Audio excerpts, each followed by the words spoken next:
we travel to report, we like to stop and listen to people who live in places we visit.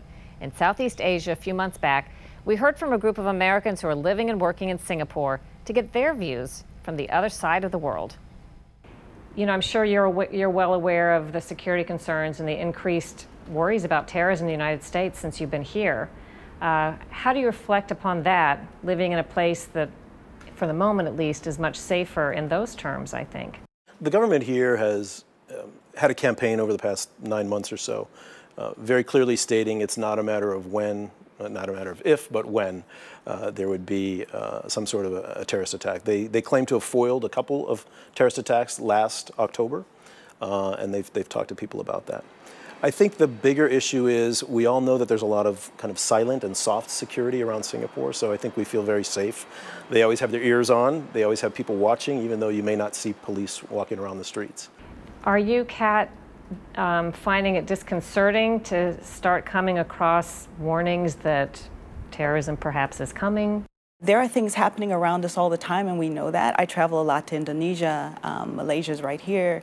So we know that there are factions in the region and very near us. We know that things are happening, but it's relatively safe for us to live in our personal lives. You all are so close to very major terror hotspots. Why do you think Singapore has escaped that to date?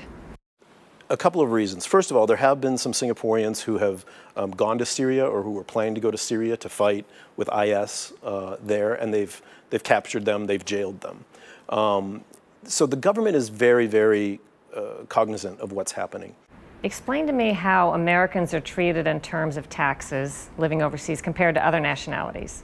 Here, we actually have to pay both Singapore and U.S. taxes. Now, there are some, breaks that you get on your U.S. taxes for what you earn here, but you actually have to also report all your earnings, all of your investments, everything here, and that gets taxed back in the U.S. as well. What do you think about that, Sharyl? It's just an is. It's always been that way, and I don't really have a strong opinion one way or the other.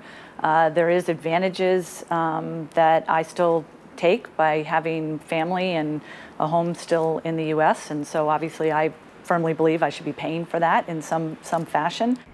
There are probably fewer Americans here than there otherwise might be because they have to pay more than other nationalities in taxes. Well, when we see that around the globe, there's some 5 million or maybe a few more expat Americans who live overseas. And they are, by and large, trying to do work for companies to take money and or jobs and or opportunity back to the U.S. So the idea that they would be taxed for living overseas when they don't use services and things, and we've been in Singapore 13 years. How many government services have we used in the U.S. in 13 years? I would say pretty much zero.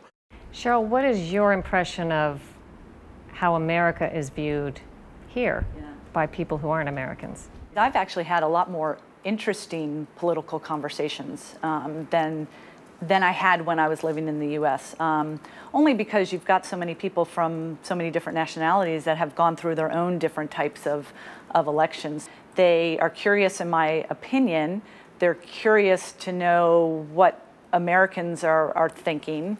And I remind them I'm only one American. I'm not all of America, so I'm only going to have my own opinion. I think the only thing from my perspective with our government and hearing things on other governments is you just want your government ultimately to work. And then the questions that I get is your government doesn't seem to be working. Why is that the case? Are you learning about that from watching the news, talking to friends and family, or what? Well, we do keep, we don't watch the news. It's, not so as easy to just turn on the TV and get network news here, but you do read a lot of news.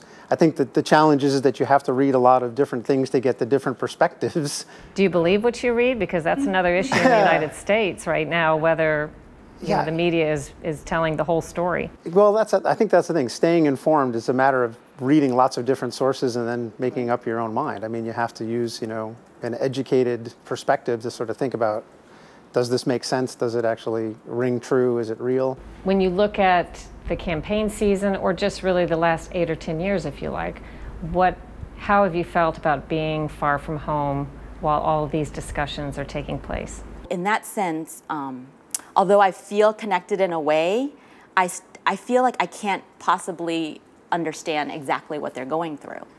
I think I view being an American I have different lenses that I view being an American with my background. I think, I'm an American who was born and raised in the United States, which makes me very proud to be an American.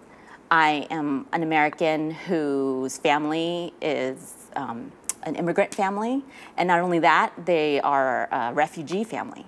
I have to say that with everything negative that's going on, I still look at the positives. People still feel the sense of patriotism, the sense of responsibility for our country, and they want to do something about it. And so for that, I feel very proud. So what brought the people in our group to Singapore? In a word, work. From financial services to media consulting. Our thanks to all of them.